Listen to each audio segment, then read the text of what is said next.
Your podcast is not a group project. You don't just hand it off to whoever knows a little bit of audio and hope for the best. You also don't need to white knuckle every edit yourself until you rage scroll your own waveform at midnight. You need to know enough to choose the right help. So let's talk about how. And to do that, I want to talk about a couple of friends, Chase Taylor and Mandy Poff from the Houston Bound podcast. Before they hired Speke Podcasting, they learned to edit their own episodes in Riverside. As a producer, I've got mad respect for that. And if you're early in your journey, that's the move. Use Riverside, Descript, all the edit like a Word doc tools. They're fantastic for DIYers. Cut your first 5 to 10 episodes yourself. Learn where you shine and where you suffer. DIY is like a boot camp, not your final form. When you're ready to hire an editor or a production company like mine, here's your first filter. Walk me through your workflow from raw files to final master. And if the answer is basically, I throw it into Riverside or Descript, delete the ums, fix a couple of gaps, and export, you have just met a beginner. Nothing wrong with beginners. I was a beginner back in the 90s. Yes, I'm dating myself, but you don't pay pro money for button clicking you could do yourself. You're hiring judgment, not a slightly faster mouse. Here's where you separate real producers from people playing with presets, and I know that sounds pretentious. Ask this, word for word. How do you process your master? Are you running compression and or limiting? What does your audio chain look like? You don't need to understand every term. You're listening for whether they do. A pro's going to talk about things like gentle compression on individual tracks or a limiter on the master track, maybe a little EQ cleanup. They might talk about Renaissance EQ6. By the way, I love Renaissance EQ6. I've been using it since 1999 when I first started producing on Pro Tools. It's amazing. Now, they won't need 20 minutes. Trust me, you don't want to go 20 minutes with an audio nerd talking about this kind of stuff. It's going to be like they're speaking a foreign language, but they're at least going to have an answer. If your prospective producer or editor or VA goes silent or changes the subject, or if they stare at you on Zoom like you just recited the Iliad in Greek, then that is your sign. Your business does not deserve somebody who's never thought about an audio chain. Your show deserves somebody who knows a podcast episode isn't done just because the ums are gone. The master has got to translate.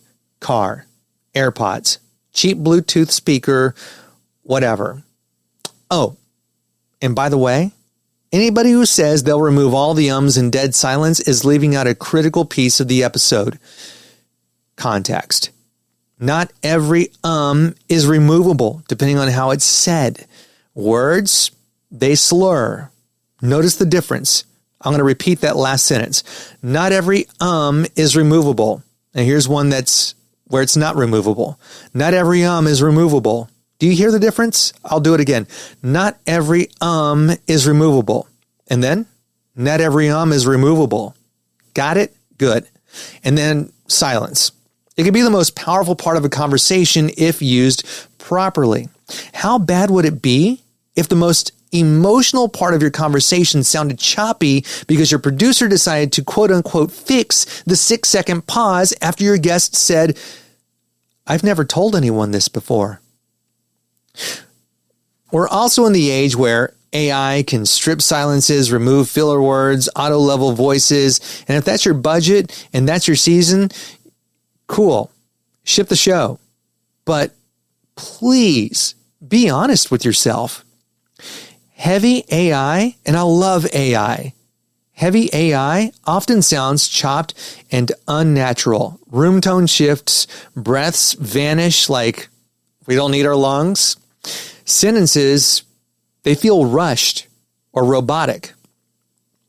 If you're okay with that in exchange for speed and cost, cool. That's a strategy. It actually is. Don't let anybody tell you different. But If you're building a premium brand, you're selling serious services, or expecting people to spend 30 to 60 minutes with you regularly, at some point you want human ears making human decisions on top of the tools. Now, hiring outside the States can be smart. Just don't confuse not American with automatically a deal. If you're paying almost US rates overseas and the work is mediocre, you're overpaying. If you're paying rock bottom and the turnaround and promises sound magical, you're probably somebody's training ground. So what I want you to do is look at exchange rates, costs of living where they are, actual quality of their portfolio. That is so important. Send me a link to your portfolio. Anybody who's serious about editing your show is going to have samples of their work, full stop. The goal is not to squeeze editors just because they live overseas. It's to pay fairly for real skill wherever it lives. And whether it's Speke Podcasting or anybody else, what you're looking for is respect for the craft. They're cool with you having done DIY. They speak your language enough to build on what you learned and not talk down to you. They've got a real process like QC, delivery, so on and so forth. Mastering awareness. They know what to do to your master and why. Compression, limiting, maybe light EQ on purpose and not by accident. They're honest about the tools. Maybe they do use Riverside and Descript. Hey, I love Riverside. I've used Descript before. It just ran a little bit too slow for my machine, and I wasn't about that life. So I'm loyal to Riverside. I love the tools. They don't pay me to say this. I should become an affiliate. Anyways, I've used the voice corrector on Riverside. It's decent. I like it. I love all the tools that they provide. It's a great service. But make sure that, they're using AI as helpers. They're using AI to produce the podcast. They're not letting AI produce the podcast. Do you hear that difference? They're using AI to help with the podcast. They're not letting AI produce the podcast. They're clear about that final sound, and they ensure that it's shaped by a human ear. Do that, and you're living the Chase and Mandy model that they lived for the Houston Bound podcast at the beginning of their podcast journey. You learn the ins and outs yourself. You gain mad respect from guys like me for what goes into a good episode, because trust me, listeners can sniff out a bad episode quicker than you can skip a commercial on your favorite podcast. Then you're going to hand your show to somebody who knows what they're doing with a master track.